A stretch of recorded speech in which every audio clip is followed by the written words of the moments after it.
पहला क्वेश्चन आपसे कह रहा है ग्रामर जो है वो कैसे पढ़ानी चाहिए, giving clear explanations, enabling practice in context, asking students to learn rules, making learners do written assignments।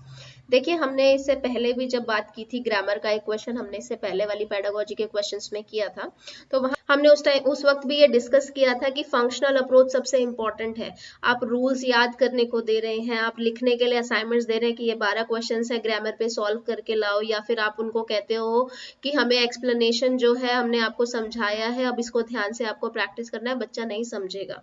आप बच्चे को कितना भी एक्सप्लेन कर ले, जब तक बच्चा उस चीज को अप्लाई नहीं कर रहा है, उसको यूज नहीं कर रहा है, समझ में नहीं आएंगी, है ना।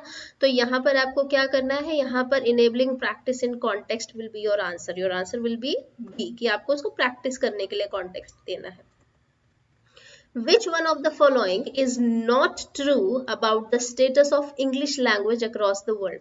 देखिए ये क्वेश्चन थोड़ा सा इस हिसाब से पूछा गया है कि आपको ये बताना है इन 4 ऑप्शंस में से इंग्लिश का जो है कौन सा करेक्ट ऑप्शन नहीं है। English as a native language बिल्कुल हो सकती है, इंग्लिश नेटिव लैंग्वेज आपकी नहीं है, किसी और जगह की तो बिल्कुल है, ठीक है। English as a heritage language, English एक हेरिटेज लैंग्वेज है। देखिए आप सब हेरिटेज जो है वर्ड से अवगत है, आपको मालूम है कि कोई ऐसी चीज जो बहुत पुरातत्व होती है और उसके बाद उसको बाद में लाया जाता है अस्तित्व में, क्योंकि वो हमारी हेरिटेज का पार्ट है ना। लेकिन ऐसा बिल्कुल नहीं है। तो ये C option, English as a foreign language, बिल्कुल इंग्लिश एक फॉरेन लैंग्वेज है। English as a second language, जी देखिए जो भी कंट्री है चाहे हमारी या किसी और की, वहां पर अगर आप देखेंगे तो जो उनकी फर्स्ट लैंग्वेज होगी वो उनकी कंट्री की लैंग्वेज होगी, राइट। उसके बाद जो लैंग्वेज बाद में पढ़ते हैं that could be second language और थर्ड लैंग्वेज उसमें आती है। तो बिल्कुल करेक्ट है, English as a second language, as a foreign language और नेटिव लैंग्वेज भी है वो कहीं की, राइट। तो आपका ऑप्शन जो रॉन्ग जाता है वो क्या है, हेरिटेज लैंग्वेज। तो ये जो है वो ट्रू नहीं है कि इंग्लिश एक हेरिटेज लैंग्वेज है। So your answer will be B.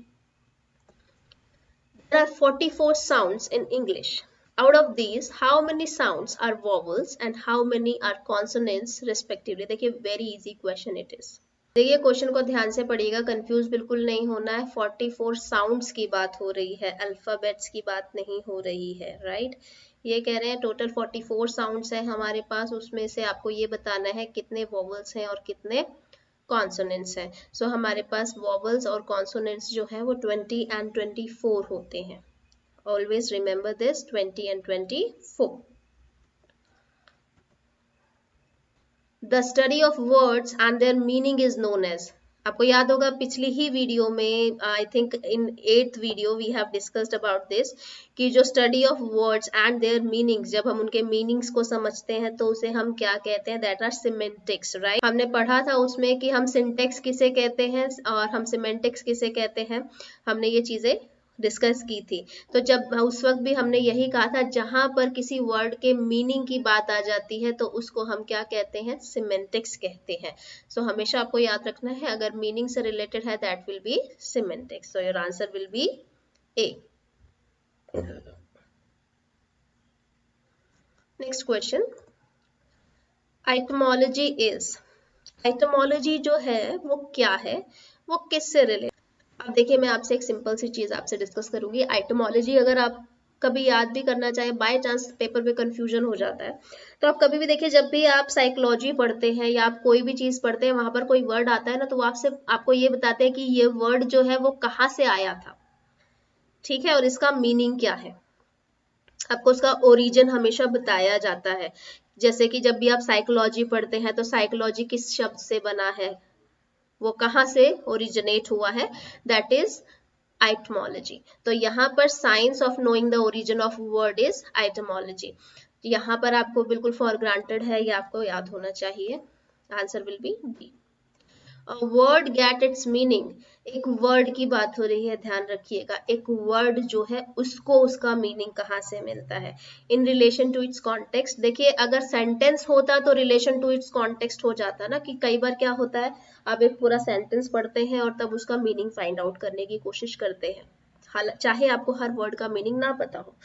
तो that could B for a sentence from dictionary only, आपको सिर्फ डिक्शनरी से एक वर्ड का मीनिंग मिल सकता है। स्पेलिंग फ्रॉम इट्स ओरिजिन, वो कहाँ से ओरिजिनेट हुआ है वहां से उसका मीनिंग आपको मिलेगा, या फिर स्पेलिंग से। देखिए पीछे यही क्वेश्चन था, एटमोलॉजी, राइट। तो जब कोई एक वर्ड जो है वो उसका ओरिजिन जो है वो जहां से बना है, जिसने उन्हें बनाया है, उसका बनाने के बाद उसको कोई मतलब दिया होगा ना, तो आपका आंसर क्या होगा, from its origin. So answer will be D. Good paragraph writing in English involves, जब एक गुड पैराग्राफ आप लोग लिखते हैं, एक अच्छा पैराग्राफ जो है उसमें क्या होना चाहिए, करेक्ट पंक्चुएशन मार्क, उसमें जो पंक्चुएशन मार्क है, जैसे कहाँ फुल स्टॉप आएगा, कॉमा आएगा, एपोस्ट्रोफी आएगा, डबल इन्वर्टेड कॉमा आना है, क्वेश्चन मार्क आना है, वो बिल्कुल सही तरीके से लगे हैं। पैराग्राफ को लिखने का क्या आइडिया है, क्या पर्पस है, क्या प्रेजेंटेशन है, किस तरीके से उसको दर्शाया गया है, ये जरूरी है। फ्लावरी लैंग्वेज, आपकी लैंग्वेज एकदम बढ़िया होनी चाहिए।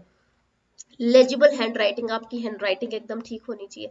देखिए अगर हैंड राइटिंग मेरी बहुत अच्छी है लेकिन मैंने लिखा क्या है समझ ही नहीं आ रहा, ठीक है, पंक्चुएशन मार्क वगैरह भी मैंने लगा दिए, लेकिन आप एक किताब को क्यों पढ़ते हैं, जब आप कोई बुक पढ़ते हैं या आप कोई एक छोटी सी स्टोरी भी पढ़ते हैं, तो आप हमेशा देखिए, आप स्टोरी जब आपको फैसिनेटिंग लगती है, उसके अंदर जिस तरीके से उसको प्रेजेंट किया गया है कि जब आप उसे पढ़ रहे हैं तो आप उससे जुड़ते चले जाते हैं, कनेक्टेड होते चले जाते हैं, तभी तो उसको पढ़ रहे हैं ना। अगर वो कहानी या कोई भी किताब आपको खुद से जोड़ नहीं पाएगी तो आप उसे नहीं पढ़ सकते। तो हमेशा एक पैराग्राफ राइटिंग में जरूरी क्या है, idea, presentation and coherence. So your answer will be B. Next question is, children can best learn as a language when they having, एक बच्चा जो है वो बेस्ट जो है कर सकता है अपना लैंग्वेज में सीखने के लिए जब उसके पास एक अच्छी टेक्स्ट बुक है, एक प्रोफिशिएंट लैंग्वेज टीचर है, इनहिबिशन है या मोटिवेशन है। देखिए बहुत फॉर ग्रांटेड क्वेश्चन है, बहुत इजी क्वेश्चन है, फिर भी अगर आपके पास एक अच्छी टेक्स्ट बुक है, अच्छी किताब है, तो क्या आप पढ़ सकते हैं, अंदर से मोटिवेटेड होंगे तभी पढ़ेंगे ना। आपके पास एक प्रोफिशिएंट लैंग्वेज टीचर है, लेकिन वो लैंग्वेज टीचर अगर किसी तरीके का एफर्ट आपके साथ नहीं लगा रहे या आपको मोटिवेट नहीं कर पाते हैं, तो भी क्या आप सीख पाएंगे। तो आंसर क्या है, बेसिकली अब इन दोनों से ही आपको समझ आ गया होगा, सबसे इंपॉर्टेंट क्या है, motivation. So answer will be D. The first generation learners are those who are coming first time to school to seek admission, learning Hindi for the first time, learning English for the first time, the first from their family to come to school। जब आती है first generation learners की बात, तो हमेशा याद रखिए first generation हम कहते हैं ना, ये हमारी पहली पीढ़ी है, दूसरी पीढ़ी है, वहीं से एक अंदाजा भी आप लगा सकते हैं।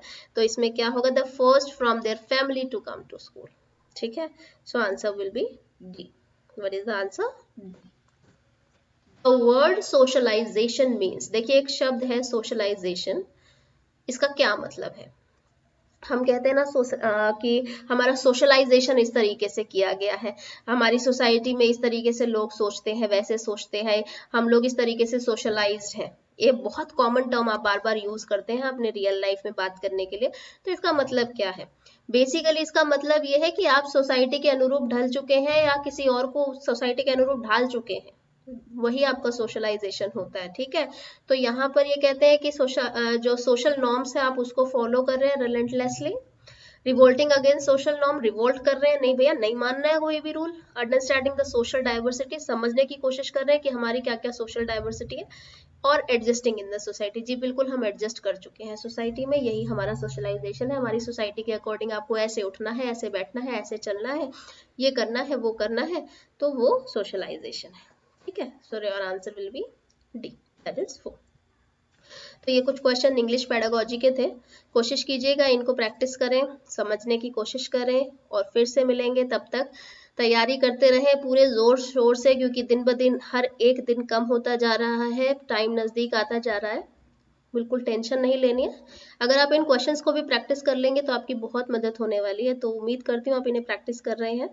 तो मिलते हैं दूसरी वीडियो में, चैनल को सब्सक्राइब करना ना भूलें और वीडियो को लाइक जरूर कर दें।